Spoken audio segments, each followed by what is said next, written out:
Bonjour à tous et bienvenue dans Paris Studio. Aujourd'hui, cette émission sera consacrée aux coproductions entre la France et la Chine autour d'un film documentaire qui s'intitule « De l'autre côté de la Lune ». Les coproductions internationales se développent de plus en plus et la Chine y prend une part de plus en plus importante. Ce sera l'occasion pour nous de nous intéresser à la coopération franco-chinoise dans le domaine audiovisuel, mais aussi dans le domaine spatial, puisque c'est le sujet du film. Pour cela, nous serons en compagnie du réalisateur et de la productrice du film que je vais vous présenter sans plus tarder. Bonjour à tous les deux, Lorraine Richardot et François-Xavier Vive. Merci d'avoir accepté cette invitation pour parler de ce film De l'autre côté de la Lune. François-Xavier Vive, vous êtes un auteur et réalisateur de documentaires et de films de fiction, je crois. Et De l'autre côté de la Lune est votre plus récent documentaire. C'est ça.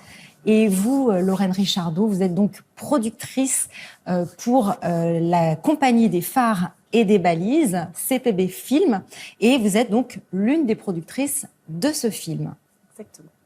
Alors pour commencer, on va parler directement de ce film en regardant la bande-annonce qui commence, comme le film, en janvier 2019, au moment où une sonde chinoise part sur la face cachée de la Lune.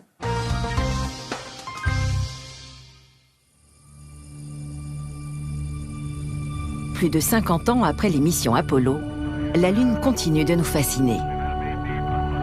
Car cet astre est loin d'avoir révélé tous ses secrets. Un nouveau chapitre s'ouvre. Une exploration spatiale inédite révolutionne nos connaissances. Janvier 2019. Une sonde chinoise se pose sur la face cachée de la Lune.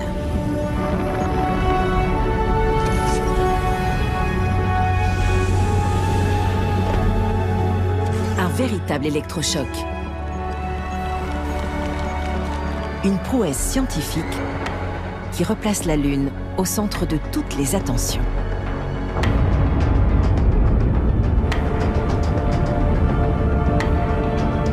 Mais dans quel but accomplir un tel voyage? Mieux évaluer ses richesses et les exploiter? Implanter des bases habitées avant d'aller sur Mars? La Lune deviendra-t-elle un tremplin vers l'espace lointain? Pour comprendre ces enjeux, nous partons pour une enquête à travers le monde. Pour la première fois, les pionniers du programme spatial chinois ont accepté de nous dévoiler les coulisses de cette aventure hors norme. L'émulation gagne les chercheurs du monde entier, qui rivalisent d'ingéniosité pour percer les secrets de la Lune et au-delà de tout le système solaire. Une nouvelle carte au trésor se dessine, dévoilant des territoires inconnus et des ressources à la valeur colossale. Nous sommes en train de vivre une véritable révolution spatiale. Une révolution qui commence de l'autre côté de la Lune.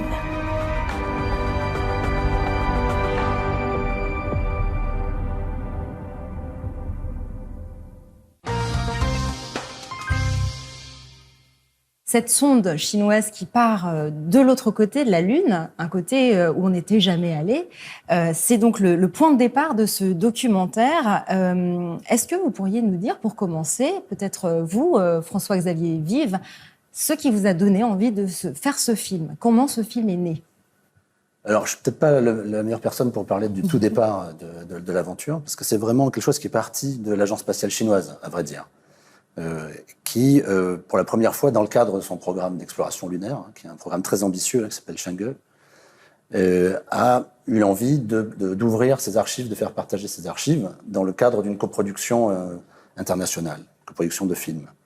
Et donc, à partir de là, côté chinois, chez CCTV9, du coup, il y a eu une prise de contact avec des partenaires internationaux et dont français. Et là, je pense que c'est Lorraine qui peut mieux parler de comment les choses sont enclenchées. C'est plutôt passé par vous au départ. Exactement. Donc, dans ce souhait la CNSA, donc l'Agence spatiale chinoise, de faire partager un peu les prouesses aussi de son programme spatial. L'idée était de créer un documentaire qui soit un documentaire pas uniquement du point de vue chinois, mais justement coproduit avec une équipe française. Et donc tout notre travail, donc on est arrivé dans cette envie de coproduction, mais surtout avec France Télévisions. Et donc nous tous ensemble, CMG, la CNSA, de côté français France Télévisions, notre société qui est donc Phare et Balise Caméra Lucida, en partenariat avec le CNES qui nous a rejoint aussi, l'Agence spatiale française. On a construit ce partenariat assez tout à fait inédit pour réaliser ce film. Et nous avons fait appel à ce talentueux réalisateur à mes côtés pour raconter cette aventure assez hors norme. Oui, parce qu'une des particularités de ce film, c'est que justement, donc, l'Agence spatiale chinoise vous a ouvert ses portes, et ça, c'était là aussi une première. Est-ce que vous pouvez nous en parler, vraiment, tout est parti de là, je crois. C'est-à-dire que les agences spatiales, en général, font attention dans leur communication, communiquent pas absolument tout ce qu'elles font, et notamment des grands projets comme le projet exploration lunaire chinois. C'était assez peu connu au départ. Mais à un moment donné, c'est un projet qui prenait de l'ampleur et qui avait beaucoup de succès, parce qu'ils connaissaient que des succès. Et je pense que la CNSA, l'Agence spatiale chinoise, a eu envie que ça se sache. Et ils se sont dit, on peut ouvrir nos archives, on a beaucoup d'archives, beaucoup de matériaux vidéo, d'images de toutes sortes. À partir de quoi on peut retracer cette aventure. Et donc, il y a eu l'idée que, dans le cadre de cette coproduction, en exclusivité, on aurait accès à ces images. Donc, on pouvait raconter tout à coup le programme spatial chinois, en tout cas pour ce qui concerne la Lune, de manière exclusive, inédite, unique. Au niveau coproduction, je vais m'adresser à vous maintenant, Lorraine Richardot, c'était aussi donc inédit? Tout à fait, c'est...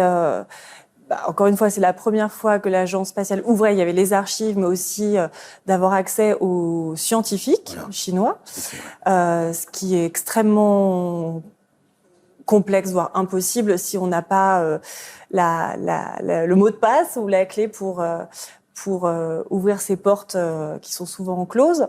Avoir accès aussi à des lieux, tout à fait des lieux de l'exploration. Donc, d'un point de vue purement de production, c'est extrêmement fructueux pour un producteur que de pouvoir aussi aller voir des diffuseurs internationaux, agréger un nombre important de chaînes étrangères, puisque je pense que, encore une fois, tout le monde était très curieux de connaître ces points de vue, ces recherches qui sont d'habitude inaccessibles.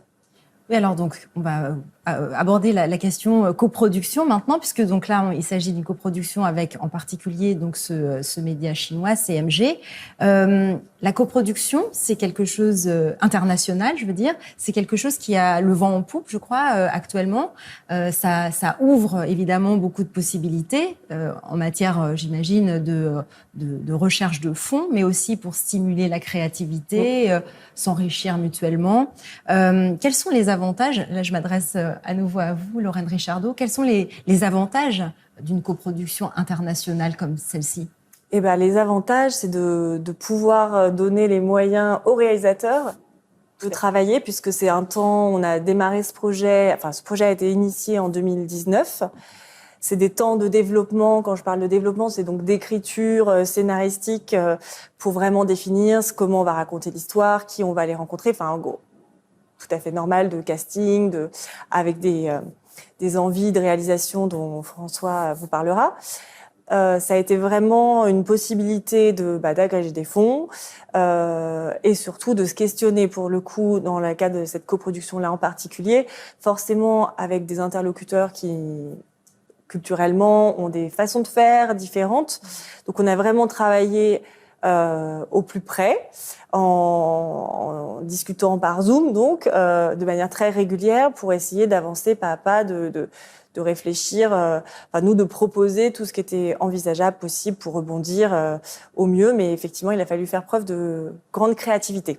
Alors, vous en avez un petit peu parlé tout à l'heure, Lorraine Richardot. De l'autre côté de la Lune, c'est évidemment la face cachée de la Lune. On a parlé de cette mission, mais c'est aussi ce qui se passe après la Lune, après être allé sur la Lune et éventuellement donc aller dans des destinations encore plus éloignées. C'est quelque chose qu'on trouve dans ce film, c'est-à-dire qu'on ne s'arrête pas seulement à la face cachée de la Lune, mais on explore aussi d'autres missions et d'autres planètes qui sont éventuellement aussi accessibles depuis la Lune. Est-ce que vous voulez nous en dire quelques mots ? Ce qui est passionnant dans le documentaire, j'espère les téléspectateurs pourront voir, c'est que, et c'est vraiment cette façon-là qu'on a souhaité le raconter tous ensemble, c'est que en allant sur la face cachée de la Lune, déjà c'était une prouesse technique, scientifique qu'on développe et qu'on explique, mais aussi pour la première fois, on avait des échantillons et une reconnaissance directe de cet astre, du satellite de la Terre, connaissance qui s'était, en tout cas pour le grand public, arrêtée au moment des missions Apollo. Donc ça permet de connaître davantage le satellite, de connaître son histoire et peut-être, et ça c'est les prochaines missions qui vont avoir lieu d'ailleurs chinoises, au pôle Sud, d'aller chercher au sud de la Lune, tout à fait, de la présence d'eau. Donc ça suscite des coopérations internationales puisque la Chine prend vraiment contact avec des scientifiques, en tout cas européens. Il y a et ça on le voit dans le film, avec français, avec l'ESA également. Donc ça c'est très concret et c'est vraiment une vraie coopération spatiale. Il y a une scientifique qui dit la Lune c'est un peu le hub spatial, c'est-à-dire une station-service sur la route vers Mars, parce que évidemment donc les États-Unis et la Chine sont déjà ont des missions de reconnaissance sur Mars, mais voilà, il y a une véritable frontière qui est en train d'être dépassée avec ces missions-là. Bon, ça a relancé aussi le programme Artemis américain qui n'avait pas la première mission si je me trompe pas, de se poser sur la Lune en tout cas. François-Xavier, vous voulez ajouter quelque chose sur l'exploration de la Lune ? Mais vaste sujet. Non, mais oui, enfin, tu as dit à peu près l'essentiel, mais effectivement, en tout cas, nous, dans le film, c'était une véritable aventure qu'on pouvait raconter, au sens que, tout à coup, avec le programme spatial chinois, il y avait une envie d'aller explorer ce qui n'avait pas été exploré. Donc ça, c'était intéressant pour nous, parce que effectivement, là, il y a une sonde en particulier, donc Chang'e 4, qui va sur la face cachée, qui se pose sur la face cachée de la Lune, ce que personne n'avait fait auparavant, qui va y faire naviguer un petit rover. Donc là, ça a créé un peu un électrochoc au niveau de toutes les agences spatiales mondiales, de voir qu'il y avait cette expérience inédite réussie par la Chine, et ça a réveillé tout le monde, quoi. Et donc l'envie de se relancer dans l'exploration spatiale a été catalysée par cet événement. C'est pour ça qu'on dit de l'autre côté de la Lune, ou en anglais on dit Beyond the Far Side, parce qu'évidemment tout le monde s'est dit quand même, réintéressons-nous à la Lune. Il y a vraiment, on se rend compte aussi qu'on sait très peu de choses de la Lune en réalité. Évidemment, avec Apollo et d'autres missions, il y a beaucoup de choses qui ont été apprises, mais au fond, c'est très peu en réalité. Donc ce programme spatial chinois, il remet le focus sur la Lune, il nous fait nous rendre compte qu'on a beaucoup à apprendre encore. Et puis effectivement, il y a cette idée que si on arrive à maîtriser des choses sur la Lune, on saura aussi les maîtriser ailleurs, sur d'autres planètes, et ça sera le cas sur Mars, c'est déjà le cas sur Mars.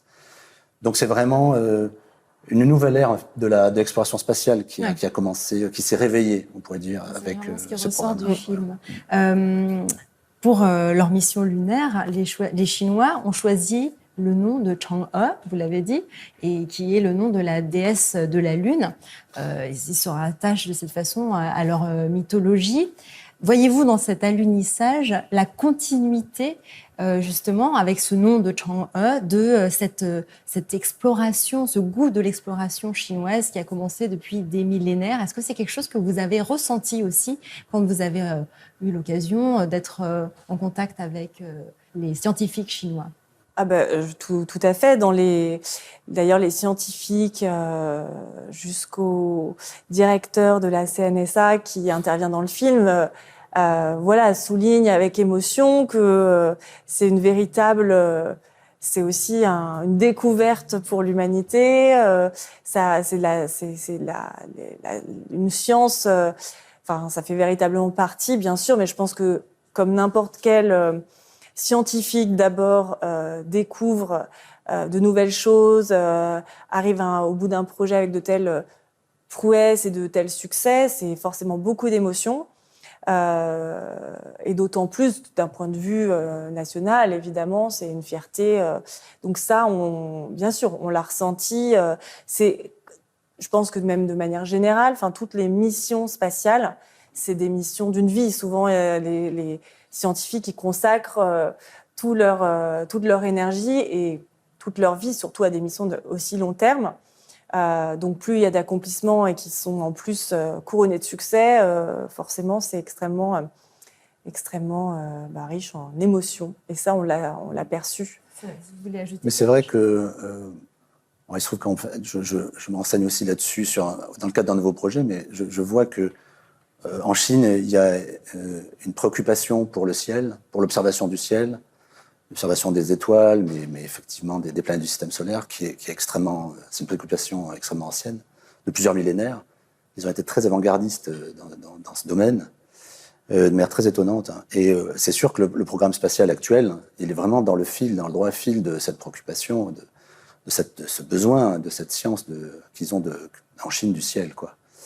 Et donc là, c'est une ère formidable pour eux, je pense, parce qu'ils ont atteint une capacité technique, une maturité technique qui leur permet de faire des grands projets d'exploration. Et alors là, ça rejoint quand même quelque chose d'universel, parce je pense que l'humanité se caractérise par ce désir d'exploration, absolument partout, vers tous les horizons, que ce soit ceux de la Terre elle-même, mais aussi ceux de l'espace.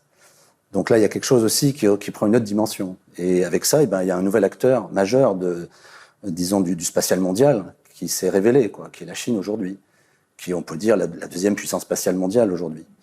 Donc avec des projets extrêmement ambitieux et qui couronnent de succès, puisqu'il y a les projets lunaires, avec cette envie d'aller découvrir de l'eau au pôle sud de la Lune, et puis d'installer une base aussi d'exploration sur place au pôle sud.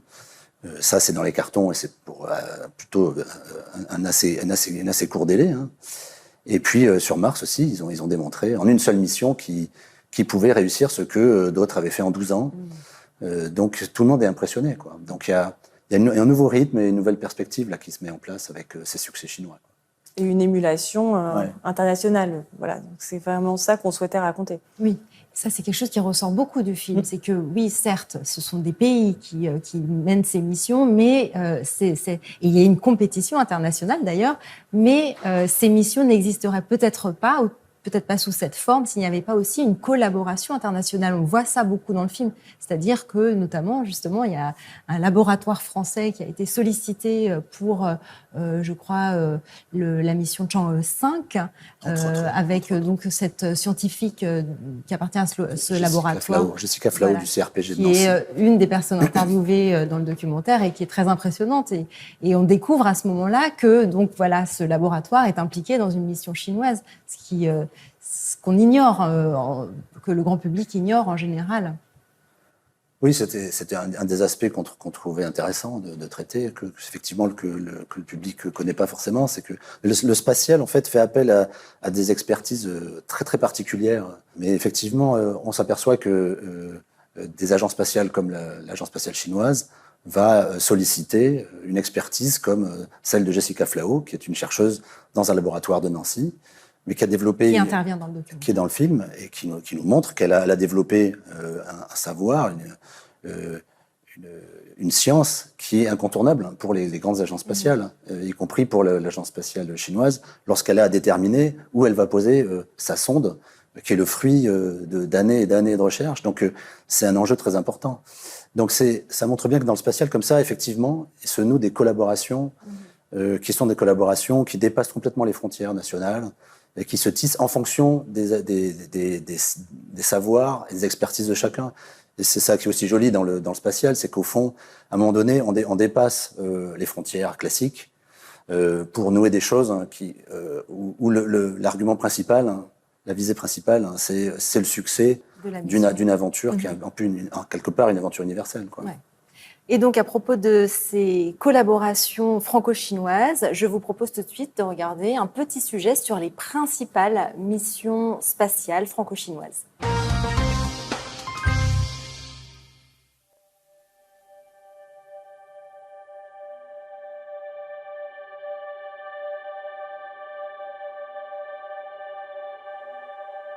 Le 29 octobre 2018, le lanceur Long March 2 décolle de la base chinoise de Jiuquan en Mongolie intérieure. À son bord, le satellite CFOSat, première concrétisation de la coopération spatiale franco-chinoise. Développé conjointement par le CNES, le Centre national d'études spatiales français, et l'administration spatiale chinoise, la CNSA, le satellite embarquait 2 instruments radars, SWIM, développé par la France, qui permettait de surveiller la longueur, la hauteur et la direction des vagues, et SCAT, sous responsabilité chinoise, qui permettait de mesurer l'intensité et la direction des vents.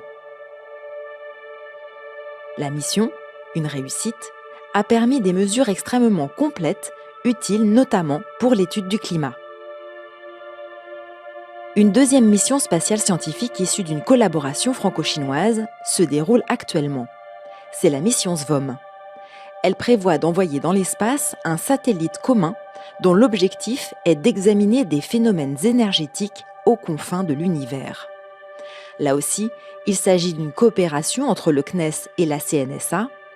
En tout, 4 instruments ont été conçus pour former le satellite final, 2 fabriqués à Toulouse et les 2 autres en Chine.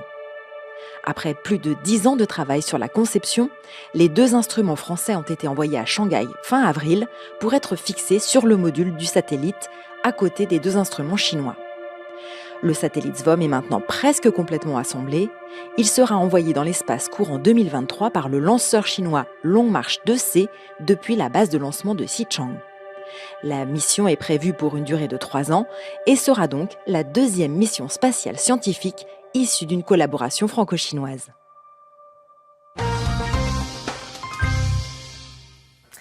En avril de cette année, le président français Emmanuel Macron s'est rendu en Chine pour une visite. Les 2 pays ont à cette occasion convenu de renforcer leur coopération dans le domaine du cinéma, que ce soit la fiction, le documentaire ou l'animation. Pour vous, est-ce que c'est important ce type de cadre ? Tout à fait, ça permet de créer des alliances ou des mariages qui seraient, je pense, compliqués de manière spontanée. Dans le cas qui a été le nôtre, d'un documentaire sur le spatial, sur un sujet avec des accès aussi inédits, mais aussi avec une tel enjeu politique, puisque le spatial, c'est aussi extrêmement diplomatiquement sensible. Je pense qu'on a été confronté à un certain nombre de défis qu'on a menés, mais c'est véritablement, ça n'aurait pas été possible différemment, hors de ce cadre. Et par ailleurs, il me semble indispensable pour pouvoir aussi découvrir, avoir des accès un pays tel que la Chine, qui a son propre fonctionnement, qui a sa propre culture, de trouver des moyens de la raconter aussi avec ses portes ouvertes. Ça permet aussi de la montrer, de la raconter différemment pour le public international. Donc, il y a tout à y gagner de cette façon-là, d'initier, de favoriser ce genre de coproduction. C'est quand même, je suppose, quelque chose d'assez difficile que de rendre accessible des sujets aussi techniques, aussi complexes que l'espace pour un grand public. Vous qui avez réalisé des documentaires sur toutes sortes de sujets, quelles sont les spécificités en la matière du documentaire sur l'espace ? Oui, l'espace pose un problème dès que l'on veut aborder une représentation filmique, c'est qu'est-ce qu'on montre ? Parce qu'en fait, on n'a pas d'image de l'espace, à part les images habituelles que l'on peut voir ou certaines archives, mais assez vite, on est à court d'images. Donc souvent, d'ailleurs, on a recours à des animations en CGI, enfin en 3D numérique, et on refabrique en fait des vues d'artistes de l'espace. Donc ça on le fait. On crée des animations pour représenter tout un tas de paysages qu'on pourrait pas représenter sinon. Souvent, les véritables images de colonel d'espace sont quand même très dégradées par celles qui nous arrivent des sondes directement sur place. Donc, on les montre aussi, mais enfin, on a quand même un déficit d'iconographie, de plans. Donc, il faut en créer des plans. Et donc, c'est aussi pour ça que vous vous êtes promené aussi, Voilà. non seulement dans l'espace, mais aussi sur la Terre, avec des paysages absolument fabuleux à ce moment-là, notamment à Hawaï, en Islande. Aussi, oui. Il y a vraiment des très beaux moments, et où on voit justement ce scientifique, Christophe Galfard, Voilà. Et alors aussi, c'est ça. qui sert de fil conducteur dans le film, et qui donne un accès, je trouve, plus aisé, en fait. On cherche une façon de faire passer l'info qui soit pas rébarbative, qui soit un peu émerveillante pour le spectateur le plus possible. Et du coup, recourir à quelqu'un comme Christophe Galfard, qui connaît par cœur tous ces sujets, qui est passionné par ces sujets, et qui fait partager sa passion autour de ça. Ça a été un des principes que l'on a proposé. Et donc l'idée, c'était de le retrouver tout autour du monde dans des paysages qui font des clins d'œil à des paysages que l'on trouverait sur d'autres planètes, des paysages que l'on pourrait imaginer être ceux de la Lune ou ceux de Mars, mais tout en restant sur Terre. Donc, créer une espèce comme ça de trouble, un peu d'ambiguïté, de où est-ce qu'on se trouve exactement. Et donc, c'est une façon aussi de rendre hommage aux paysages que l'on a sur Terre, qui sont magnifiques et qui ont une très grande ampleur, mais qui nous font penser à des ailleurs plus lointains, quoi. Et donc, ça permettait à la fois donc de mettre en scène Christophe, mais aussi de faire voyager le spectateur dans des grands espaces qui étaient fascinants, et qui faisaient écho à des espaces encore plus vastes que l'on pourrait trouver dans l'espace. C'est une des dernières phrases du commentaire du film, si je me souviens bien. Nous sommes en train d'assister au premier chapitre de l'histoire spatiale humaine. D'après vous, le premier grand chapitre. Ouais. Au premier grand chapitre. Parce qu'il y a eu des chapitres avant. Oui, absolument. Là, celui-là, il est impressionnant par sa dimension. Voilà. Et justement, ma question, ce serait de vous demander si, d'après vous, l'avenir se jouera, évidemment, sans doute en partie dans l'espace, et aussi, pour conclure autour de ce que nous venons de dire, dans la coopération, la collaboration internationale. Effectivement, l'idée, c'est que la Lune, il y a la dimension scientifique qui est extrêmement passionnante et les découvertes très riches. Mais il y a effectivement aussi des dimensions politiques et des dimensions économiques avec des envies d'intérêts aussi privés qui viennent qui sont supranationaux pour certains. Voilà, l'idée, c'est de savoir qu'est-ce qu'on va faire au-delà de ces découvertes. Je pense que c'est important de se concerter pour aussi penser à préserver les ressources, l'espace, si je puis dire, qui autour de nous, puisque voilà, c'est un peu une phrase aussi que... Oui, c'est un des messages du film. Voilà. Vous voulez conclure? Non, mais c'est ça exactement. Je pense qu'en fait, on voit même depuis le début de l'exploration spatiale humaine que dans l'espace, il y a eu des collaborations possibles qui n'étaient pas possibles sur Terre. Donc en fait, en faisant ce film, on se rend compte que l'espace, c'est un lieu d'exploration extrêmement difficile, extrêmement hostile, qui demande vraiment le meilleur de l'humanité, le meilleur de notre science. Et du coup, pour y arriver, on a recours à des complicités, à des collaborations que parfois on n'arrive pas à mettre en place sur Terre, mais l'espace le réclame, quoi. Et on y arrive dans l'espace. Et donc ça, je trouve, c'est une belle perspective, parce qu'on peut se dire que l'exploration spatiale, c'est quelque chose qu'on va faire ensemble et qui va nous aider à nous dépasser vraiment et qui va nous permettre de mettre en place justement des rapprochements et des complicités qui parfois sont très difficiles à mettre en place sur la terre ferme. Merci pour cette belle conclusion et merci surtout d'avoir été nos invités aujourd'hui, Lorraine Richardot et François-Xavier Vives. Je vous remercie également de nous avoir suivis et je vous donne rendez-vous très bientôt pour un prochain numéro de Paris Studio.